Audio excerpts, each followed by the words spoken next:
What's up everyone, Brendan from World of Bikes. Figured we would start the intro today while we were rolling.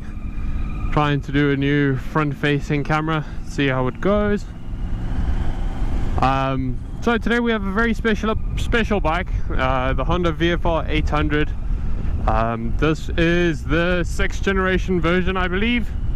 V4 800cc, phenomenal bike. Has got a little bit of a funny engine modification that comes from the factory, known as Vtec. Yes, it is not only Civics that run Vtec, but some motorcycles as well from Honda, which I am actually very happy to announce. It is quite the system.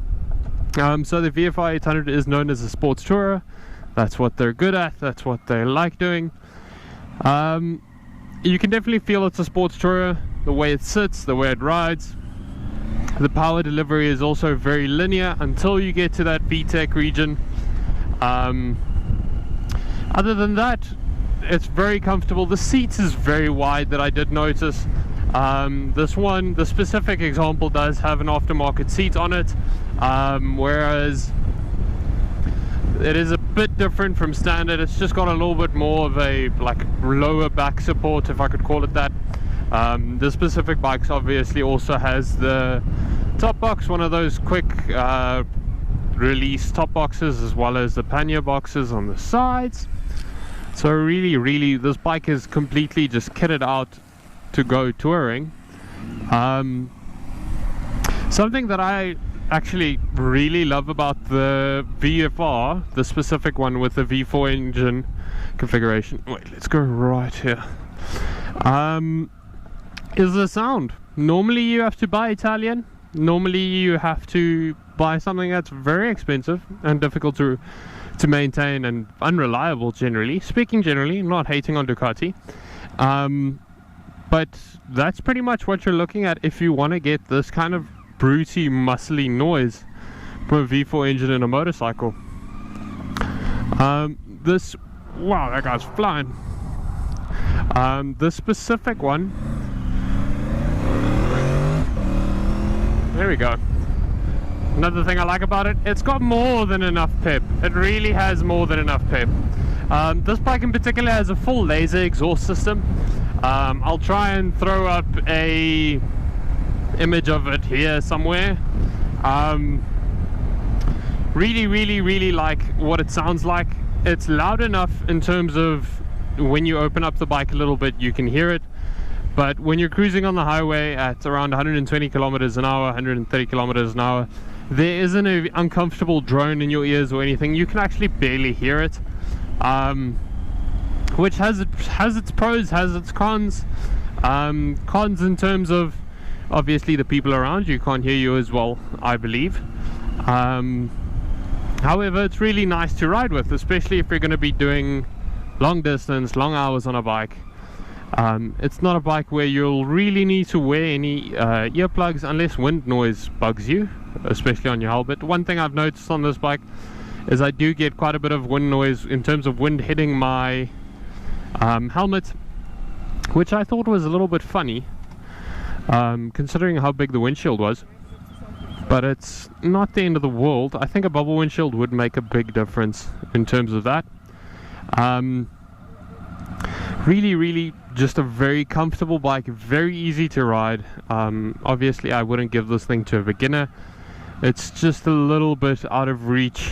Well, it's a lot out of reach actually for a beginner rider. It's a pretty heavy bike, like most sports tourers are, but as soon as you get it moving, it is really comfortable, and it really hides the weight exceptionally well. So it's not as, you don't feel it as hectically, which I do enjoy a lot. It becomes really light once you start getting moving. Oh, that's an old bike. So back to a little bit more of the nitty-gritty details. I would definitely call this an enthusiast bike, just because it's a little peculiar, and the engine, it's a little different.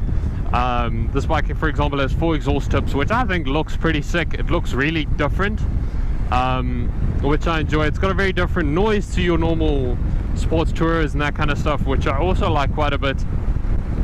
And then of course there's the whole Vtec system. So I was moving away from the Vtec a little earlier because I didn't just want to blurt it out. But essentially it's a 4-cylinder 16 valve engine that this the bike runs stock. But how the Vtec works, so traditional Vtec normally, it's just like an additional cam lobe that gets, I'm going to nerd out now and explain really detail. It's an additional cam lobe that gets activated with oil pressure once you go past a certain RPM in the cars, which then basically just allows the cam to open the valves a little bit more, allowing you for more fuel, because ultimately the horsepower equation is more fuel, more air, more boom, more power. So in terms of this bike, it's a little bit different, but I like how it's different. So if you're doing anything under, I think it's 6,400 RPM, I may be a little bit off on that, it might be 6,700. On this bike it feels closer to 6.7, 6.8 RPM. The bike switches over from running purely on 2 valves per cylinder. So anything under that RPM range, you're only going to be riding on 2 valves per cylinder, which makes this bike exceptionally fuel economic. It's got a very, very gracious fuel tank. It's got a 22-litre fuel tank, which on average should get you around 320 to 340 kilometers, depending on how you drive. With the current prices of fuel in South Africa, I'm roughly averaging about R1 per kilometer, which isn't bad. It's about, roughly works out to like a 20 kilometers per litre, the way I ride it. That was a lot of highway kilometers though, it wasn't a lot of city stuff. But that was just this case. So getting back to the Vtec, as soon as you go above that line, that RPM range, Vtec starts happening and it opens 4 valves per cylinder, which is a pretty significant difference. Now with that being said, it's a jolt of a lot more air coming into the system, and you can feel that on the bike immediately. I've watched a few reviews of this bike, and I remember the one guy mentioning that he power wheelied. He didn't actually power wheelie from what I could see. The Vtec definitely did come on. So a noticeable thing about the Vtec is it completely takes the load off the front. You can actually feel the front lift up essentially. Oh, that's not a slipway like I thought it was. You can completely feel the front decompress as the forks like start lifting up as you get grip on the rear tire. So I'm going to try and just get it into Vtec and then try and listen. I'm going to try and add the audio clip from the microphone on my back right now. I want you guys to specifically listen to the noise the bike makes as soon as it goes past Vtec, because the sound changes too, but you'll clearly know when it kicks in. It's like a big turbo car. You know when she wakes up essentially.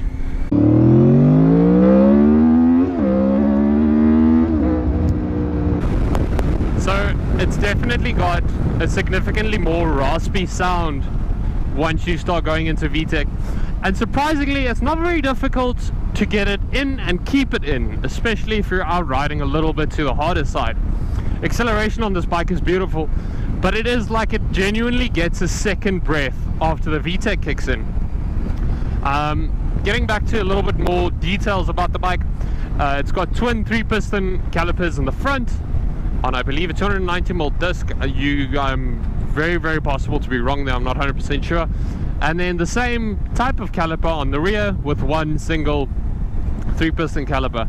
Another side note, another fancy thing, if we could call it that, that you could also generally find on Ducatis is the fact that it has a single-sided swing arm. It's definitely uncharacteristic of Honda.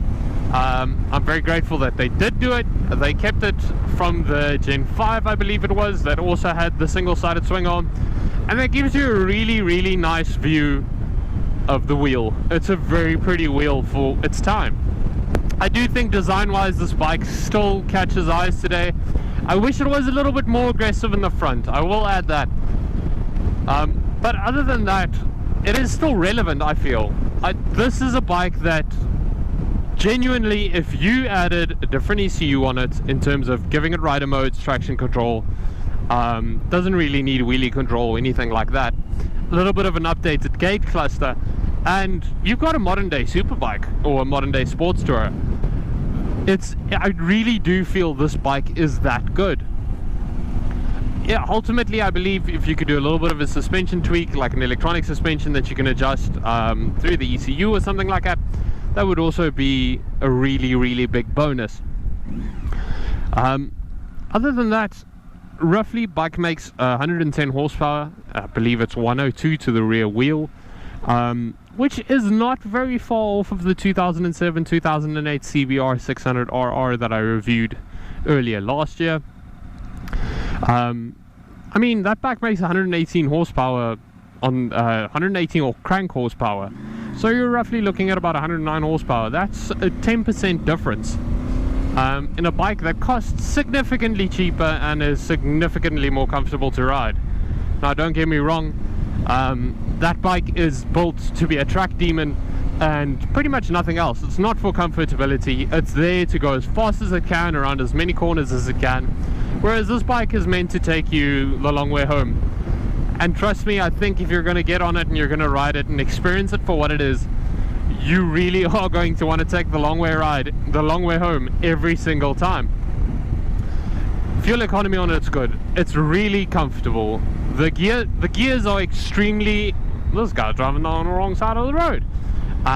The gear selection, you know you're in gear. There's never a point where you change gear and it feels like, if you like tap it too softly, if you tap the pedal too softly or whatever, that you think, damn, might not be in gear, let me just double check or anything like that. None of that exists here. It's very notchy, very comfortable. What I personally enjoy in a motorcycle gearbox. The wind is starting to get up here now, so I hope it doesn't affect the mic too much. Another thing that I always will rat every single manufacturer on is digital speedometers. It is such a pleasure having a bike with a digital speedometer. This bike was made in 2004 and it has a digital speedometer. I was riding earlier last year a CBF800 and it still had normal analog gauges, and I really couldn't see why, because it was, again, a fantastic bike, really comfortable, sounded beyond good, really, with just the stealth slip-on on it, and still these like old-timey gauges. I don't see the point in it. There shouldn't be analog gauges on bikes anymore. It's just the way I feel about it. Even back in this era, there shouldn't have been analog gauges. So as you guys can see, the bike has got 38,000 kilometers on it. Pretty rare in South Africa, I would say. It's difficult to find them with this kind of mileage under 50,000 kilometers. Really common to be finding them with 60 and above. I've seen a good few examples of 90 to 100,000 kilometers. These bikes are really reliable. They're really good in terms of maintenance. I believe, as far as I know, there isn't much to do outside of the normal maintenance, but I do believe that valve checks are pretty common. That is something you need to do more regularly than with normal because of the Vtec. But ultimately I know these bikes are exceptionally reliable. So I guess that ends it. I hope that you guys enjoyed the video and like the sound of this bike. I'm really going to try and add some, well, I'm definitely going to add some clips now of this bike after I pull away from here. Stay around to the end of the video because the winner of the giveaway will be announced. We finally hit us 100 subscribers, so that'll all pop up right at the end. I hope you guys have a phenomenal day. I hope you ride safe and have a great time. Thank you very much for watching. Astro.